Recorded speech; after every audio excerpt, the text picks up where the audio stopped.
Welcome to our podcast, What No Mom Told You, where the rarely spoken truths finally get loud. I'm Megan Nelson. And I'm Pauline Walfish. And this is a therapist-led podcast where we talk about the things no one warned you about, the truths that are often kept quiet.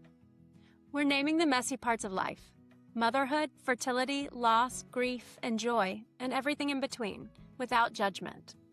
Because the rarely spoken truths need to be said out loud, and because no one should feel alone. Welcome to What No Mom Told You. Hello, listeners, and welcome back. I'm Pauline Walfish, and I am here with my faithful co-host, Megan Nelson, today on the What No Mom Told You podcast. Megan, I am going to turn it over to you to introduce our guest today, who's a pretty special person. So I'm going to let you do the honors. Hi, everybody. Thanks, Pauline. So today we're really lucky we have Kim Vasquez, who is one of our incredible administrative assistants at Helping Hand Psychotherapy.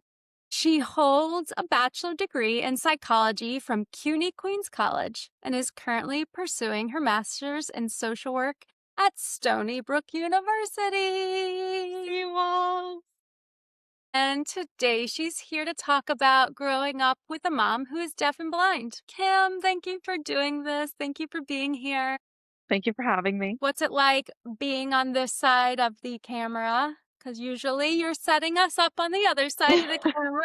It's definitely weird, new experiences, but also not so new to me. So Kim also does the social, she's what gets the podcast to everybody. She's the glue that holds it together. That's right. And Kim is a very special guest for me because I have had the privilege of knowing Kim since she was a teenager. And I am going to try to get through this podcast without crying, but I'm making no promises. So if you're listening and you're excited about the idea of me being a blubbering mess, stay tuned. But, I met Kim when she was in high school and was friends with my son and got to know her over the years. And it wasn't right away that I realized that she was the child of the woman I would see in the neighborhood walking her younger child to get to school with her service dog. And when I realized, I was like, oh my gosh, that's who Kim's mom is. And then I didn't know until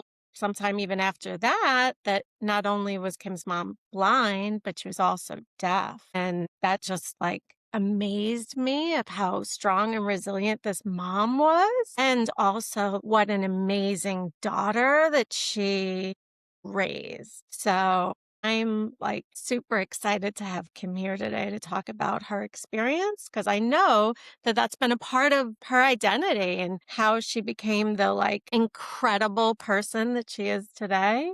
And I know it, but being able to hear her talk about it is really a gift. So I'm going to try not to cry so she doesn't cry. But there's You're doing great, Pauline. You're doing great. Oh, so Kim, when did you know, okay, there's something unique about my family? So it wasn't until I have a vivid memory of when it really clicked for me. I think I was 5, and me and my mom were on our way to the mall or something in Queens. And so we're on the subway and I'm just talking to her. My mom's very vocal. She doesn't care about not sounding like everyone else around her. So she was just talking, and we were talking in sign language. And then I looked around and I noticed that everybody was staring at us. And I was kind of just what's going on? And so I told my mom, I was like, people are staring. And she goes, so what? And I was like, yeah, you're right. So we just kept on with our conversation. But it was that moment where I kind of realized yeah, maybe this isn't the norm. Maybe it's a little different, because within my family, and I didn't really have a lot of play dates with people. I was mostly just around my cousins, and my family were very family oriented. So I didn't know that I was any different until that moment. That's my earliest memory, at least. So your mom has been deaf your entire life? Yes. Yeah. And then the blindness came when it was progressive. So she was losing her vision by the time she had given birth to me, or she was pregnant with me. And then about when my sister was born is when it was really, really progressing. So this was 2010. She started going to the Helen Keller National Center, in Sands Point, which is a great nonprofit, and they like kind of gave the resources, the technology to basically adapt to being blind. And it's gotten worse and worse over the years, and now she kind of has maybe 10% of her vision left, and it's like she has retinitis pigmentosa. So it's like, I believe it's additional pigment in the retina. And so she has very centralized vision, or like pinhole vision. So I think from when she got tested in Boston recently, she only has like vision in like the corner of her eye now, and everything else is pretty much not like dark. Like I feel like there's that stereotype that blind people just That cannot myth see that it's anything. blackness, right? Yeah. But it's just like it's very cloudy and blurry. Mhm. I think that's so important to bring up. My grandfather went blind in his 50s, I believe. And again, it's losing clarity and then losing perception, like depth perception, and then being able, so he could read the newspaper one letter at a time using special glasses. Or I guess like a scope or something. But it's blindness, right? Just not how people think of it traditionally. So what kind of adaptations did your mom use? So she started using, well, first she got a guide dog, which was my little dog Roby. It's unfortunately passed away since 2021. Not a little dog. Let's Little be to me, clear. What kind of dog was he? he was a Doberman Pinscher, super sweet, super smart, incredible dog. He worked for pretty much almost his entire life. So I think that was about 10 years, 11 years. I think 10 years. And then by his 11th year, he was kind of just like retired. But my mom basically flew, I think, I don't know if it was the school, but she flew to Pilot Dogs in Ohio, and they like also a nonprofit. They trained her, they trained the dog, and she was able to come home. And then she was able to take my sister to school. I think at that point I was already going to school by myself. Yeah. And he was just like always around. He was very smart. Every time he heard her coming down the stairs or like coming around, he would like know when to move out of the way. And like if she needed help with anything, he would just be there. So that was kind of like one of our first resources. And then I also remember just like simple things that the school would provide, which was they had this like little tool that you basically put on the edge of cups. And then when you fill up the cup and it hits like the metal piece of it, it would start vibrating. And so that signals them to stop. Another tool my mom uses is a alarm clock that vibrates. And now this one's really cool. It's pretty sure it's new. It has to be new, but it's a device. It's kind of like a keyboard. It connects to the phone, to the laptop, to some other device. And on it, it has these pins. And depending on where you select on the phone, it puts the pins up to create braille. And so she's able to read her phone that way and like type and do whatever she needs to do. That's so cool. I mean, her mom is like my superhero. Like this girl, Kim, comes in with leftovers for dinner, for lunch every day because her mom cooks dinner every day. Like, never lets any of this get in her way. She's a bodybuilder. She's won competitions. Like, she is fierce and an amazing mom. And travels the world apparently, right? I just saw. Yes. Oh my God, that was a great trip. My mom's been dreaming to go to Greece. And so me and my dad decided let's make it happen for her 50th and got a travel agent thanks to Pauline. And she got like the most accommodating experiences that she could have, like anything that kind of triggered senses of taste, of smell, touch. She got to go and touch the Acropolis, and we went to a tactile museum. And so there was like replicas of famous statues and artworks that she was able to actually touch and feel. So those kind of things really just like enhanced the experience for her because she was actually able to experience it. Yeah. And there's so much more to travel than just seeing. Yes, I'm quite familiar with tasting. Um, but and I know you did plenty of that too. Yeah, food was amazing.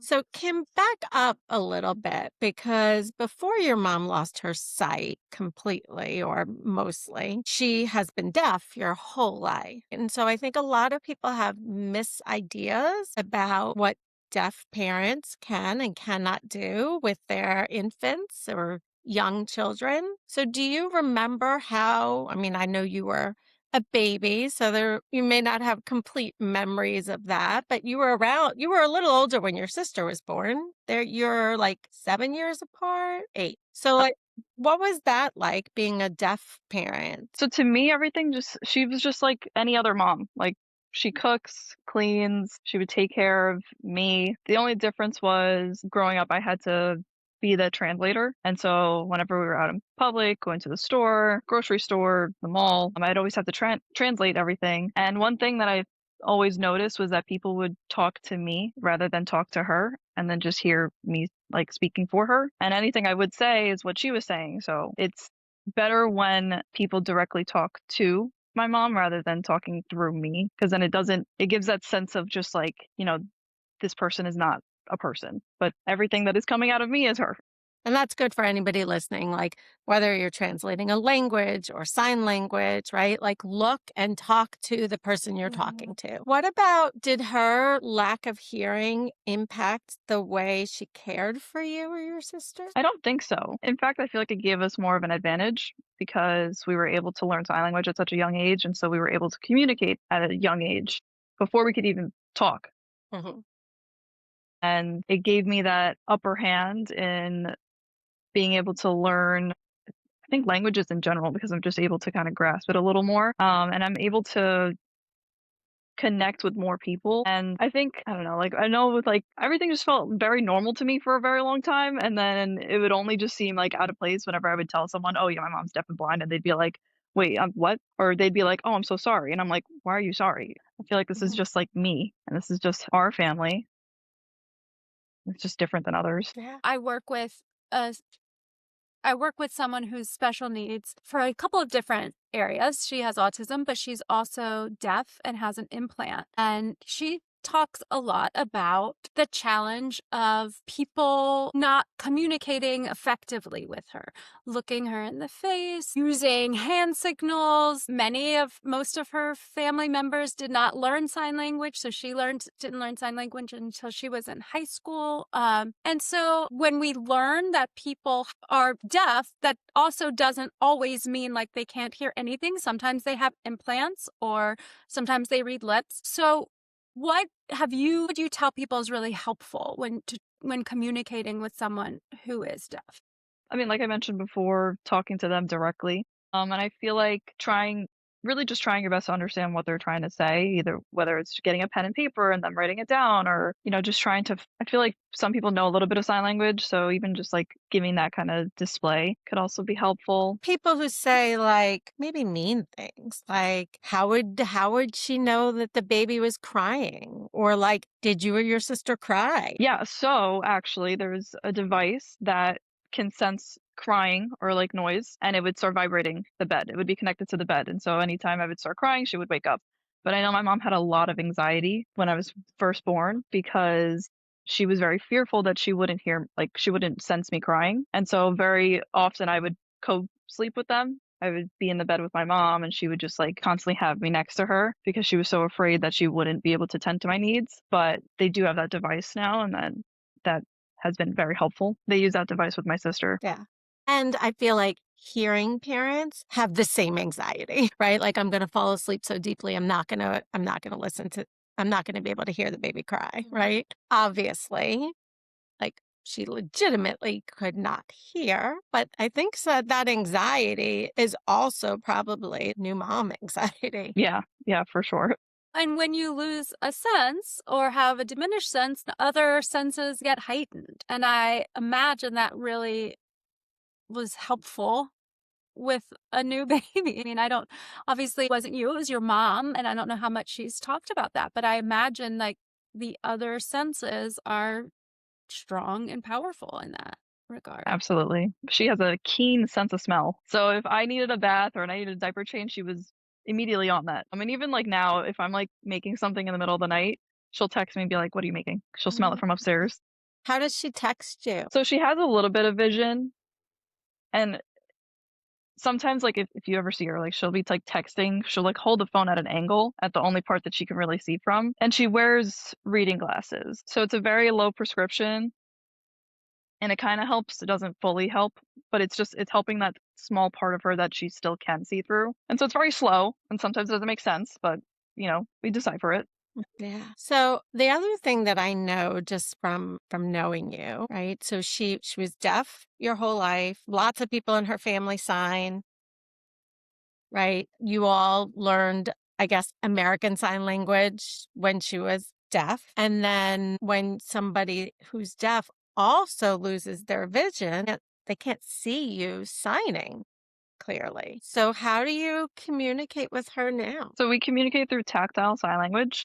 And what that means is basically you're kind of just doing regular ASL or signed exact English. And she's just like holding your hand and kind of just feeling the signs. You mentioning that like a lot of people in my family sign actually brought up the point I was going to make before. And it's the fact that a lot of my family don't actually know sign language. Mostly like my mom's cousins learned, but my grandparents don't know. They know very little signs. And so growing up, it was very hard for her to communicate. And she was like, put into different schools. Like one school was lip reading, and then she was like, this just isn't working. So then they put her into an all deaf school. So then that's when she learned ASL much later than expected. She was deaf from birth or no? Yes.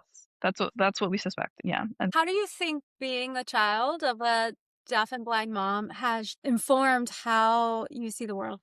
I'm very aware of how rude people can be and the stereotypes that people can come up with. I know growing up, people would be like, I would like tell them, oh yeah, like my mom used to drive before I was born. She used to just be able to drive. And they were like, how if she's deaf?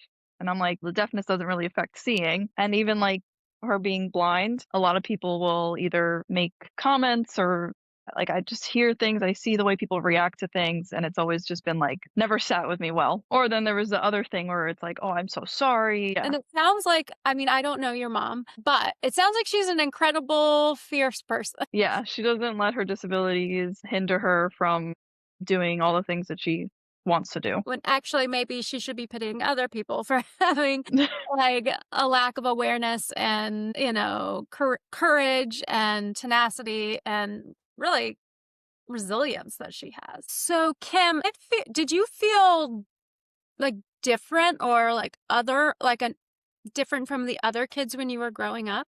So growing up, I didn't really feel too different. I knew I had this difference, and my family did not look the same as others. Looking back on it, I noticed that like I did have a lot more responsibilities than most people, and it really led into me being more independent. I kind of had to push forward for myself, and I didn't have that like, soccer mom or anything that everyone else may have had. Were there any moments that were like difficult that you might have felt resentful or anything like that? I would say in terms of like extracurriculars, I Mhm. wasn't really able to do as many extracurriculars as all of my other peers because, I would have to rely on other people outside of my family home. So I wasn't able to do as many extracurriculars, but that also left me more time to just, study. And I think it leads into a lot of like me going into social work too, because from a young age I was advocating for her and always being that person that kind of fought for her. And so I think it really led me to where I am now, just in the sense that like I want to be able to look out for these marginalized communities and be the voice that they need. Here's where I cry. Well, Kim was going to school to be a pharmacist. I mean, we love our pharmacists, but also and also thank God you didn't do that. I need your empathy. Yeah, I think that's why I'm a very empathetic person too, because I know what it's like to be in situations that may seem difficult. Mm.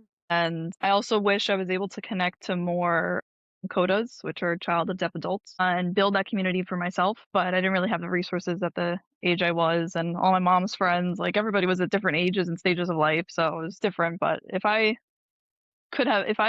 done anything when I was younger, it would have been to try to get more friends who had families that look like mine. yeah, that's what we talk about all the time, right? Like finding your community and the people that share your lived experience. So, would you say now that your mom was a good mom?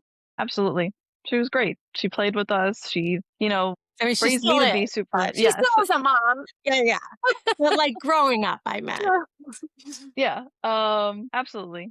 Although I had to, grow up at a kind of a young age and become independent quicker than most, I was able to just, have a mom. She was always there. She was a stay-at-home mom. She wasn't working, so her full-time job was raising me and my sister. And now that we're older, she's finally pursuing her own things. She's going back into the working field and learning to navigate life on her own. Incredible. She's, like I said, I had always seen her around the neighborhood, saw her walking your sister to school every day. I was always like, I've never seen a Doberman Pinscher as a service dog. And like, how badass is that? Like, I'm not going anywhere near her.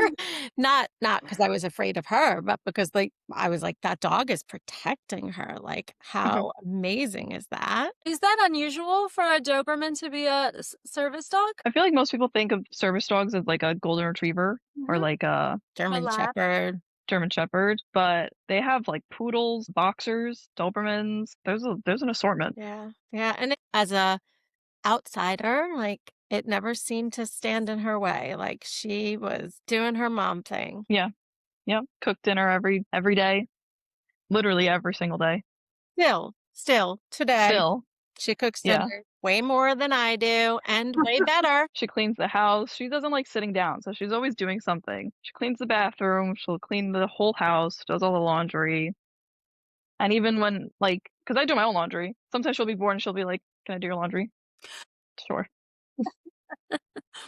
And, Your mom would come over to my house because I've got piles in my. I will say, like, it is very cool having you on the podcast because not only are you our youngest guest, but you are also the one that I have known the longest and also cared deeply for. So the fact that you get to, I mean, I could torture you and like make you tell stories for hours, but the fact that the world gets to see, one, how amazing a child of a deaf and blind parent can be, and how strong and resilient Kim Vasquez is really exciting to me. So, and this young woman here with us, Megan, has graduated from high school with honor society. I can't count how many ribbons hanging around your neck, the seal of biliteracy. What am I missing?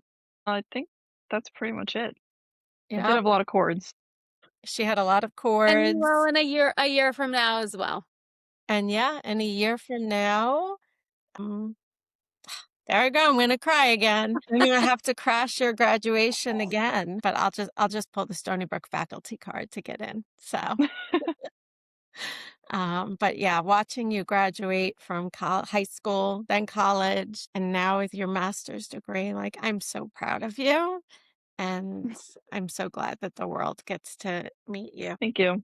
I'm gonna cry. And this is the person on the other end of the line a lot of the times, and the person who's advocating for our clients with their insurance companies, and the person that is putting out all of our advocacy efforts. And so you do so much for so many people, and people don't get to see it. We don't get to see the face. And so soon they will. And she just recently met with her local legislator and advocated to get signage on her streets to protect her mom. Yeah, I did. Very proud of that. Yeah. Man, that's amazing. Yeah. So, Kim, if there's one thing that no mom told you, what would you say that is? It's that disabilities don't affect the quality of parenting. You know, I grew up with a mom just like everybody else, or most people, and she gave me love, support, and lessons that I will hold for a lifetime. You know, disabilities aren't something that hinder you, they can sometimes enhance you. What do you want to say to your mom right now if she's tuned in? Thank you for everything, and I would not be the person I am today if it weren't for the way I was raised. And I'll say thank you to her too, because we get to share in that gift. Thank you, Kim, for being here with us today. And for everybody listening, like, look how wonderful Kim has turned out. We'll also put resources in our show notes. So we touched on a few really incredible things, and there are more out there. And so if somebody needs more resources or is curious about the resources out there, we'll link those in our notes. Well, thank you for listening. We'll see you all next time.